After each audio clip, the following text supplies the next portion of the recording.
संगवारी हो, राम राम, जय जोहार, जय छत्तीसगढ़। मोर नाम शेखर है। मैं नॉलेज हब कोचिंग संचालित करता हूँ रायगढ़ छत्तीसगढ़ में, आपके अपन प्रदेश छत्तीसगढ़ में। और भैया आज के समाचार आप मन के आगू लेकर के हाजिर हुए हूँ। आज के समाचार बहुत महत्वपूर्ण रहने वाला है। खबर कि आज बात हो रही मोर फेवरेट जिला बस्तर के। फेवरेट जिला जिला तो अपन जिला घलो फेवरेट होते, लेकिन बस्तर के जो मोह है वह छूटत नहीं है भैया। का करबो, तो चला ज्यादा समय नहीं लन, सीधा शुरू करबो। समाचार में आता हिंदी में आता हूँ, शुरू करता हूँ। यूथ हब की बात करते हैं। यूथ हब नया रायपुर स्मार्ट सिटी जो बन रहा है उसका एक बहुत महत्वपूर्ण हिस्सा बनने वाला है। अब जैसा कि नाम आपको पता ही चल ही रहा है, यूथ, तो जाहिर सी बात है यूथ को वो ध्यान में रख करके बनाया जा रहा है। हब केंद्र को कहते हैं। तो यूथ हब के रूप में यहाँ क्या विकसित किया जाएगा? यहाँ विकसित किया जाएगा ऑक्सीजोन, यहाँ विकसित किया जाएगा अंतरराष्ट्रीय स्तर का एथलेटिक जोन। इसके अलावा यहाँ साइकिलिंग ट्रैक आदि भी विकसित किए जाने का फैसला किया गया है। बहरहाल 20 करोड़ की लागत से यह यूथ हब नए रायपुर में बनेगा। आमा नाका से लेकर वंदना ऑटो परिसर तक। वंदना ऑटो याद करने की जरूरत नहीं है, जीई रोड यानी ग्रैंड ईस्टर्न रोड में यह बनने वाला है, जो कि नए रायपुर का हिस्सा रहेगा। ये भी ध्यान रख लेंगे। अब एक इससे जुड़ी हुई इंटरेस्टिंग बात आपको बताता हूं। ये राशि देख रहे हैं 20 करोड़ की, सुनने में बहुत ज्यादा लगती है। ऐसा लगता है कि सरकार यूथ के लिए कितना ज्यादा खर्च कर रही है।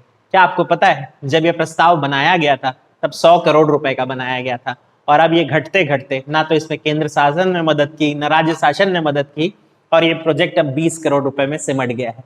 इस 20 करोड़ रुपए में ये मत सोचिए कि सिर्फ यूथ के लिए काम हो रहा है। इसके बाद, यूथ के बाद, जब आप अगली जनरेशन की तरफ बढ़ रहे होते हैं, अगली पीढ़ी की तरफ बढ़ रहे होते हैं, उसके लिए भी काम हो रहा है। क्या काम हो रहा है? तो ये जानिए कि इसी परिसर में वेडिंग जोन भी बनाए जाएंगे। हर समुदाय के लिए अलग अलग तरह के वेडिंग जोन का निर्माण किए जाने का भी प्रोजेक्ट इसके साथ जोड़ दिया गया है। तो 100 करोड़ से हम घट करके आ गए, यूथ है हम, 20 करोड़ रुपए की लागत तक। हाँ, वैसे कल का न्यूज याद हो तो राजभवन 100 करोड़ की लागत से बन रहा है, पता है ना। अब बात करते हैं अगली न्यूज पर। ऑपरेशन मानसून हर साल ये चलाया जाता है। पिछले साल भी ये सक्रिय रहा था 2019 में। और ऑपरेशन मानसून का संबंध है वन्य प्राणियों की शिकारियों से रक्षा। तो भाई कहते हैं कि ये जो समय होता है, वर्षा ऋतु का समय, यानी सावन और भादों का जो माह रहता है, ये शिकारियों के लिए काफी महत्वपूर्ण समय माना जाता है। इसी समय शिकारी जो हैं सबसे ज्यादा सक्रिय रहते हैं वन क्षेत्र में। शायद पशुओं की आवाजाही बढ़ जाती है इसलिए, या पशु जंगल में खुले विचरण करने की जो दर है वो बढ़ा देते हैं इसलिए। कारण जो भी हो, वन विभाग इस दौरान ऑपरेशन मानसून चलाकर उनकी सुरक्षा का ध्यान रखता है। शिकारियों पर नजर तो रखता ही रखता है, साथ ही साथ बिजली के तारों पर भी नजर रखता है। कई बार करंट दे करके मार दिए जाने की घटना भी सामने आती है। तो ऐसे विद्युत आपूर्ति क्षेत्र जो कि जंगल से होकर गुजरे हैं, उन पर भी नजर रखनी होती है वन विभाग को।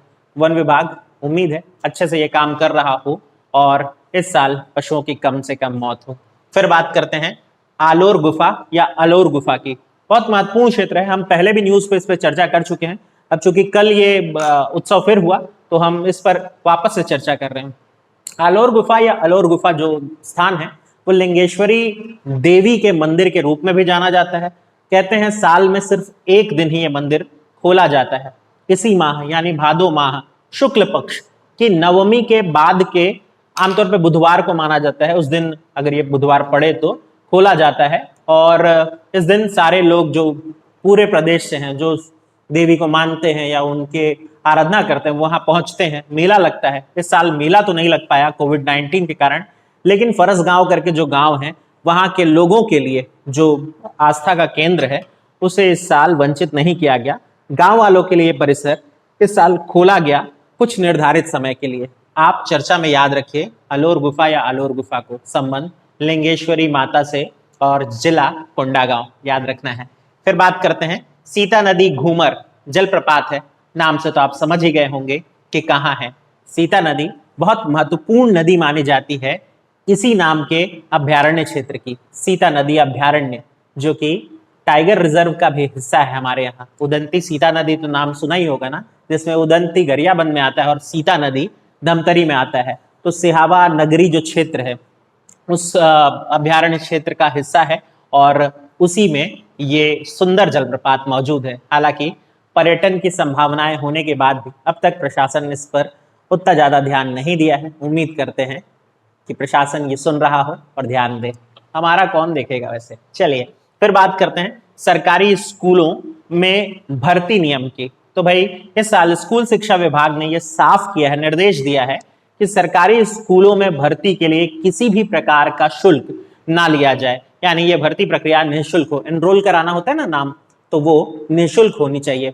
कुछ ये शिकायतें सामने आ रही थी कि जब स्कूलों में भर्ती के लिए लोग पहुंचे तो वहां स्काउट के नाम पर या फिर अलग अलग तरह की जो योजनाएं परियोजनाएं होती हैं उनके नाम पर कुछ शुल्क काटा जा रहा था। इस बात का विरोध हुआ और स्कूल शिक्षा विभाग ने अब साफ कर दिया है कि एनरोल कराने के लिए किसी भी प्रकार के शुल्क की जरूरत नहीं होगी किसी भी व्यक्ति को। अब बात करते हैं अगली न्यूज पर। अगला न्यूज बस्तर की तरफ से लेकर के चलते हैं। तो हाल फिलहाल में इनफैक्ट कल के ही दिन बस्तर विकास प्राधिकरण की बैठक हुई। ये बैठक इंटरनेट के माध्यम से संभव हुई, कारण तो आपको पता ही है। तो बस्तर विकास प्राधिकरण के अध्यक्ष हैं लखेश्वर बघेल। विषय था बस्तर को पर्यटन के केंद्र के रूप में कैसे विकसित किया जा सके। वैसे ये बहुत जरूरी भी है कि बस्तर को एक बहुत बड़े पर्यटन केंद्र के रूप में विकसित करके राज्य सरकार अच्छी आय अर्जित कर सकती है, और बस्तर है भी वो जगह जिसको वो सम्मान मिलना चाहिए। और इसी बीच कुछ बातें निकल करके आई, कुछ स्थान निकल करके आए जिनको चिन्हित किया जा रहा है पर्यटन केंद्र के रूप में विकसित करने के लिए, जो कि बड़े बड़े पर्यटन केंद्रों की भीड़ में कहीं खो जाते हैं। क्या है, बस्तर सुनते ही हम तीरथगढ़ या फिर कांगेर घाटी राष्ट्रीय उद्यान या फिर कुटुम्बसर गुफा या फिर इंद्रावती नदी के तट पर बना हुआ चित्रकूट, बस ये देखने में लग जाते हैं। बल्कि कुछ और स्थान भी है जो बस्तर संभाग का हिस्सा है और पर्यटन केंद्र बन सकते हैं, जिनमें दोरनापाल जलप्रपात की बात की गई जो कांकेर लंका के पास स्थित है। तुलार पर्यटन केंद्र की बात की गई जो कि बारसूर के पास स्थित है, और अक्सर बारसूर जाने वाले लोग इस जगह पर जाना भूल जाते हैं। इसको विकसित किया जाए अगर बेहतर, तो हो सकता है यहां भी टूरिज्म बढ़ सके। इसके अलावा सकल नारायण करके जो जगह है भोपालपट्टनम यानी जिला बीजापुर की बात हो रही है। इसके अलावा नंबी गुफा जो कि प्रॉपर बीजापुर जिले में ही मौजूद है। इन सारे पर्यटन स्थलों की बात हुई और इस पर चर्चा हुई कि भाई क्यों नहीं इनको भी विकसित किया जाए ताकि बस्तर का पर्यटन बढ़ सके। अच्छी पहल है, अच्छी सोच है, उम्मीद करते हैं काम हो इस पे। अब बात करते हैं एक डियर पार्क की। डियर पार्क कांगेर घाटी राष्ट्रीय उद्यान के भीतर बना हुआ। वैसे तो छत्तीसगढ़ में और भी डियर पार्क हैं, जिनको पता है वो नीचे कमेंट बॉक्स पे लिखिए कि छत्तीसगढ़ में और कहाँ डियर पार्क है, और अगर नहीं पता तो अगले वीडियो में मैं नाम बता दूंगा, इंतजार करिएगा। अब डियर पार्क कांगेर घाटी राष्ट्रीय उद्यान की मैं क्यों बात कर रहा हूँ, एक छोटी सी बात हुई है। बात यह हुई है कि हमारा राजनांदगांव जिला और इसके अलावा धमतरी जिले से कुछ चीतल जो है, जो कि हिरण की प्रजाति का जीव है, उनको जब वो छोटे शावक थे यानी कि छोटे थे, उनको लाया गया और यहाँ संरक्षित किया जा रहा था ताकि शिकार आदि से बचे रह सकें या हिंसक पशुओं से बचे रह सकें। धीरे धीरे क्षेत्र में इनको संरक्षित करते करते अब वो वयस्क हो चुके हैं और खुले में जंगल में छोड़ दिए जाने के लिए तैयार हो चुके हैं। मांग यही की गई है कि भाई उनके रख रखाव पे बहुत खर्च हो चुका, अब उन्हें खुले में विचरण करने की अनुमति दे दी जाए और ताकि उनको रिलीज किया जा सके, फ्री किया जा सके। अब एक चीज समझिए, यहाँ पर्यावरण की तरफ भी थोड़ा सा जोड़ रहा हूं मैं आपको। पर्यावरण में जीवों के संरक्षण के लिए कुछ योजनाएं होती हैं, जिसमें आपको ये तो पता ही है कि अगर किसी जीव को उसी के स्थान में रख करके संरक्षण दिया जाए तो ये इन सीटू कहलाता है, और अगर उसके स्थान से निकाल कर किसी खास जगह में शिफ्ट करके संरक्षण किया जाता है तो उसे एक्स सीटू कहते हैं, यानी स्वस्थानीय संरक्षण, पर स्थानीय संरक्षण की बात कर रहा हूं मैं। दो तरह की चीजें होती हैं। तो भाई इसमें यह संरक्षण अभियान चलाया जा रहा था और अब ये जीव चूंकि अपनी जीवन को खुद जीने के काबिल हो गए हैं तो इन्हें रिलीज करने की बात कही जा रही है, यही मांग उठाई गई थी। इनके अलावा भी कुछ जीव यहाँ मौजूद हैं जिनमें नील गाय, ये एक बड़ी इंटरेस्टिंग सी बात है कि यहाँ नील गाय का भी संरक्षण किया गया और चौसिंघा का भी। चौसिंघा तो खैर कोई बहुत यूनिक चीज नहीं, लेकिन नील गाय बस्तर में देख पाना ये काफी यूनिक एक्सपीरियंस होगा। बस्तर में कभी नील गाय बहुत सालों पहले हुआ करती थी जो कि अब बिल्कुल समाप्त हो चुकी है, और नील गाय उत्तर छत्तीसगढ़ यानी कि जिला सरगुजा, जिला बलरामपुर, कोरिया और सूरजपुर, इन जिलों में पाई जाती है। लेकिन नीलगाय कभी बस्तर की तरफ अब देखी नहीं जाती है, तो अब नीलगाय का यहाँ देखा जा सकना ये इंटरेस्टिंग होगा। इसके अलावा न्यूज पढ़ते हुए मुझे और जानकारी मिली कि वहीं का कुटुम्बसर करके जो जगह है वो रियासत कालीन राजा, अब ये रियासत कालीन राजा हो सकते हैं कौन, काकतीय वंश वाले। काकतीय वंश के राजाओं की शिकार गाह कहा जाता था, यानी शिकार का अड्डा कहा जाता था, कोटोमसर क्षेत्र। तो उम्मीद है इतना सब आप जान गए होंगे। अब बात करते हैं तीर्था नाम के एक पर्यटन केंद्र की। आगे बस्तर से बाहर नहीं जाना है। तो तीर्था एक पर्यटन केंद्र के रूप में विकसित किए जाने की मांग ने बहुत जोर पकड़ा है। कहाँ है तीर्था? तो भाई जगदलपुर में है तीर्था। और जब लोग बस्तर के, मैं कहा ना आपको, बड़े बड़े पर्यटन स्थलों की तरफ जाते हैं तो अक्सर छोटे पर्यटन स्थलों को भूल जाते हैं। तीर्था में जलप्रपात के चित्रकूट जलप्रपात, और जो दूसरा एक और जलप्रपात है चित्रकूट के अलावा, उसके साथ क्या होता है कि हम तीर्था जैसे छोटे पर्यटन केंद्र को नजरअंदाज कर देते हैं, जबकि यहाँ पर्यटन बढ़ाने के लिए एक काम किया गया था। रेस्टोरेंट डेवलप किया गया था जहां बस्तरिया व्यंजन परोसे जा रहे थे। कुछ दिन तक तो ठीक ठाक चला और उसके बाद सब कुछ समाप्त होते हुए दिखाई दिया। कारण यह था कि यहाँ रुकने की कोई जगह नहीं थी, तो यहाँ रेस्ट हाउस की मांग की जा रही है ताकि लोग यहाँ रुक भी सकें और जगह का अवलोकन भी कर सके। अब बात करते हैं अगली न्यूज की। बस्तर से बाहर नहीं निकलते, बस्तर संभाग की ही न्यूज है। खोज केरा बस्तर, ये नारियल की एक किस्म है, नारियल की एक प्रजाति है, और ये संकर प्रजाति है। संकर प्रजाति दैट मीन्स हाइब्रिड वाली प्रजाति है। अब भाई नारियल तो पहचान है केरल की, कोच्चि और जो केंद्र है केंद्रीय नारियल बोर्ड का, वहां से हमने कुछ पौधे लाए और उनको फिर यहाँ के आबो हवा यानी बस्तर क्षेत्र के या बस्तर संभाग के आसपास के जिलों के आबो हवा में लगा कर देखा, तो प्रयोग सफल रहा और यहाँ भी शुरू हुई। और यहाँ जो सबसे खास प्रजाति विकसित हो पाई वो यही थी, खोज केरा बस्तर, या केरा गंगा भी कह दिया जाता है। तो ये विकसित हो गई है और अब राज्य सरकार ने फैसला किया है कि नारियल के पौधों की इन प्रजातियों को गौठानों में भी लगाया जाए। और गौठान चुने जा रहे हैं। शुरुआत में रायपुर के आरंग के गौठानों को चुना जा रहा है जहां ये लगाए जाएंगे। वैसे इस न्यूज से थोड़ा सा बाहर नहीं जाते और इसी के भीतर से बात करते हैं कि केंद्रीय नारियल विकास बोर्ड जो है कोच्चि, उसकी एक यूनिट कोंडागांव में लगाई गई है। कोंडागांव में जो यूनिट लगी है उसका नाम है कोपाबेड़ा, और अभी नहीं है, 1987 के आसपास से ये यूनिट लगा दी गई थी। और उस क्षेत्र के किसानों को प्रेरित भी किया जा रहा था।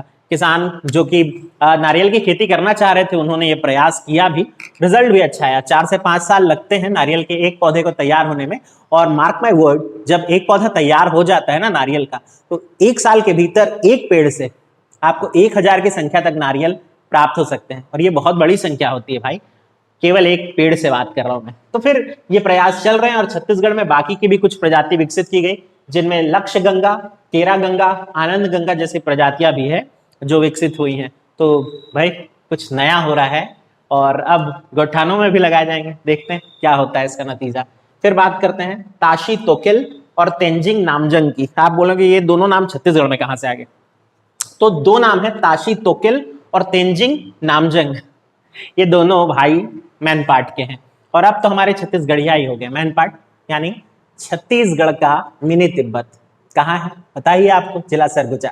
तो ये जो 2 व्यक्ति हैं, ये कृषक हैं, किसान हैं और खेती करते हैं। एक पहले तो बात करते हैं ताशी तोकेल की। ताशी तोकेल टाऊ की फसल लेते हैं। टाऊ आप सब जानते हैं तिब्बती फसल है, बहुत महत्वपूर्ण फसल मानी जाती है। और इसके अलावा आलू की खेती ये करते हैं। इस साल उन्होंने टाऊ और आलू की उपज में कुछ नवाचारी प्रयोग किए, कुछ नए तरीके से इनोवेशन किया और अपनी उपज को बहुत अधिक बढ़ाया। इसके लिए उनको सम्मानित किया जा रहा है, सम्मान पे बाद में आएंगे। और दूसरे जो हैं तेंजिंग नामजंग, जिन्होंने पारंपरिक कृषि को छोड़ करके बागवानी कृषि को अपनाया और अच्छा नतीजा प्राप्त किया। इन दोनों को कृषि कार्यों में बेहतर कार्य करने के लिए अखिल भारतीय तिब्बती कृषि पुरस्कार दिया गया। अब आप बोलोगे छत्तीसगढ़ में या भारत में तिब्बती पुरस्कार क्या होता है? तो वो यार एक दौर था जब भारत चीन का युद्ध हुआ, और इसी दौर में तिब्बत से बहुत सारे लोग अपनी जगह, अपनी जमीन छोड़कर भारत में आकर के बस गए। भारत में इनका केंद्र बनाया गया धर्मशाला, हिमाचल प्रदेश में जो मौजूद है, और वहीं से इनकी सरकार चलती भी है। वैसे तो तिब्बत को चीन अपना कहता है, लेकिन हम भारतीय जो हैं वो हर किसी मजलूम के साथ खड़े होते हैं ना, तो हम उनके साथ खड़े हुए हैं और उनको अपने यहाँ रहने बसने का मौका दिया।